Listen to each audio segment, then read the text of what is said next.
Five, four, three, two, one, let go. Boom. Level up. Level up. Level up. Level up. Level up. Okay. All right. Does your nonprofit do countdowns? Have you decided to hop into some countdowns? Yeah, we're going to talk about it. We're going to keep this nice, short, and sweet and straight to the point, baby. All right. Think about it this way. When you have a countdown, you are literally building up anticipation for what it is that you have that is about to occur. So think about this way. You can do a countdown to an event. You could do a countdown to a launch. You could do a count up. You could do a count up. Like, how when you track your habits, you could do a count up. So say you're rocking with your nonprofit and you have a goal of reaching $1,000 that you're going to donate to the homeless society or homeless veterans, right? You can do an entire count up with. In fact, y'all, if y'all remember, that show I love so much, The Office. They did when Andy when Andy was the manager, right?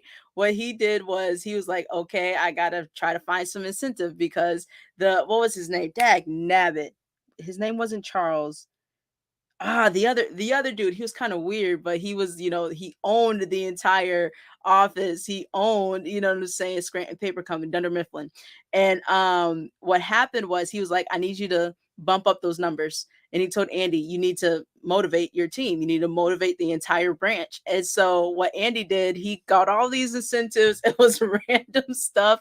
And he was like, all right, you guys, you make these sales, you meet the need, and we increase our profits. This is what I'm going to give you. And people are like, these are corny gifts. We don't want that. And they were like, well, what would we win? Someone raised the hand and they're like, what will we win if we get 5,000? You know what I'm saying? And then what would happen if can we pool our points as a company? He was like, yeah, you could pool your points. And then he was like, well, what would we do if we get 5,000 points or 10,000 points? And Andy has said, I will let you tattoo whatever you want on my butt.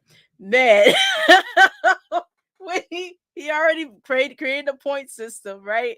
And at the end, before the end of the day, they reached the new quota. They counted up. They had the whole thermometer, and they they they had it pulled up there. Yo, y'all gotta see that joint. It was funny as heck, and they ended up, rocking it out. They had a count up. So, excuse me, I just quick sidebar, but it's a really funny show, and that's a really funny moment. Matter of fact, I'm gonna drop the link in the I'm gonna drop the link so you guys can see what it is I'm referencing. But yeah, that's what I'm trying to say.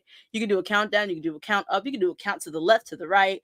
Making a countdown and incorporating a countdown builds that anticipation and it keeps people excited to connect with you even more because there's something amazing that you're about to do and they want to know what's up. And here, big fact, most people are nosy anyway. So you might as well attract the viewers and leverage that countdown to whatever it is you've got coming up so that they can be connected and find out more and use and leverage that countdown to educate people more and nurture your audience about what it is you're doing and how you're going to do it and how other people can be helpful and how other people can serve, how other people can join volunteer, how other people can leverage what it is they bring to the table to help you achieve what it is you're trying to achieve in your nonprofit. So thank you so much for tuning in. You already know